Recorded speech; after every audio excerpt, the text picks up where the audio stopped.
श्रीगौरी वक्त्रपद्मार्का श्रीविघ्नेशा गजानना उत्तिष्ठ सुरसम्पूज्या त्रैलोक्यं पालनं कुरु श्रीगौरी वक्त्रपद्मार्का श्रीविघ्नेशा गजानना उत्तिष्ठ सुरसम्पूज्या त्रैलोक्यं पालनं कुरु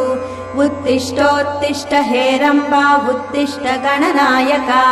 उत्तिष्ठ करुणापूर्णा भक्तानां भाग्यदायका उत्तिष्ठोत्तिष्ठ हेरम्बा उत्तिष्ठ गणनायका उत्तिष्ठ करुणापूर्णा भक्तानां भाग्यदायका श्रीयाकुवाहन शिवात्मज दिव्यगात्रा श्रीभिन्नदन्तधनुजान्तक सूक्ष्मनेत्रा सर्वार्ति दुःख शमना फणिराजसूत्रा देवा गणेश्वर विभो तव सुप्रभातम्।